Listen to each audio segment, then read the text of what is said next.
Borstal Boys. Introduction and outline. Borstal training was introduced into Britain towards the end of the 1800s and was planned to deal with its criminal youth and to assist in their rehabilitation. This story tells of two Borstal boys who graduated from Her Majesty's detention in the late 1960s. Borstal training was abolished in 1982. Borstal Boys was presented as a short play at Titchfield Festival Theatre in 2018 and introduced the story of Michael and David Clark, who were Borstal graduates. It was intended to show that whilst these boys deserved their prison sentences and training, it did them no good. They came out of Borstal worse than ever they were and more able and determined to live their lives as they pleased without regard to society. They were born in Oldham soon after the war and moved as a family to Watford in the mid-50s. Their parents were Thomas George and Elsie Clark, both former members of our armed forces. These boys attended Francis Coombs Secondary Modern School in Garston, Watford, and Michael was good at all sports, including boxing and basketball and metalwork. He had a keen interest in weapons and air rifles. David had interest in electronics and music and learned to play the piano. The Clark family moved to Wilston, a village near Tring, in the early 60s and owned the village shop. It was there these boys developed their skills.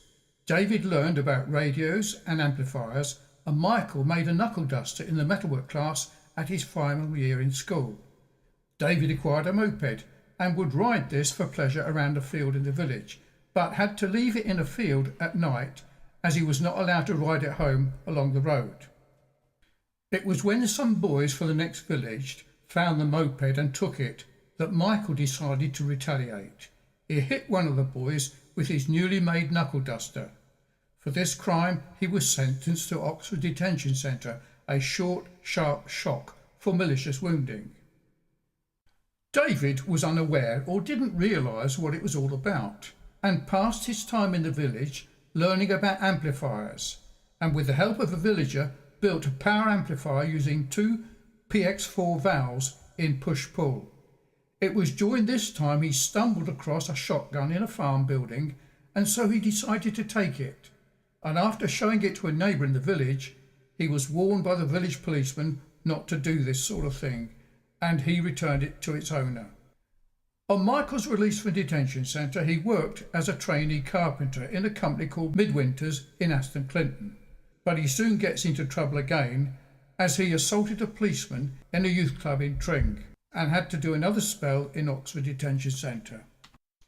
The family moved from the village to Aylesbury in 1963 due to the embarrassment that the boys had caused the family in the village, and it was there David learned to play the electric guitar after hearing the tune Apache by the Shadows.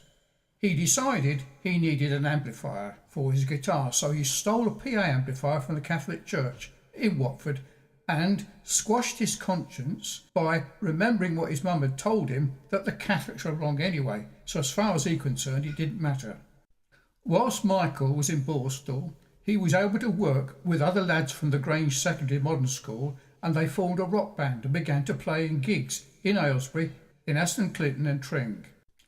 On Michael's release from detention centre, he got himself a TV 175 Lambretta and mixed with the mods in Aylesbury. But they soon got into trouble, and Michael was sent to Rochester Borstal for stealing cars. It was then David inherited his scooter, and so he was now mobile. And during a visit to Michael in Rochester Borstal, one of the screws said to David that he was next in line to be sent to Borstal. His response was to laugh, saying, "Oh, you must be joking." Little did he know how true that was. With this new measure of confidence and having a scooter and in being in the rock band, he was able to get his first girlfriend. He was just 16 years old, and he had met her at the Saturday night dance. And on that occasion, in order to take her home, he covered up the learner plates on his scooter, as he did not have a full driving licence, and was not allowed to carry a pillion passenger, and he took her home. Sadly for David, she ditched him, and he was devastated, and after that he was not interested in finding another girl. On Michael's release from Borstal, these boys swapped the scooter for a bubble car that they could both ride in and not get wet. They were able to travel to music gigs and got up to no good in that bubble car. One bank holiday weekend they went to Margate, took pot shots with the Webley air pistol at ladies' bottoms as they drove through London. One lady in the sidecar of a motorbike was hit in the neck with a pellet, and as a result they were arrested. In a ploy to get Michael off the hook, David admitted the charge, but in court they were both found guilty of malicious wounding. David was sent to Borstal and Michael to 2 years in Maidstone prison. The story goes on to tell of David's 3-year career of undetected crime after leaving Dover Borstal in 1968, and Michael's imprisonment some 30 years later for 16 years in the Philippines, and of their independent conversions from crime to follow Christ.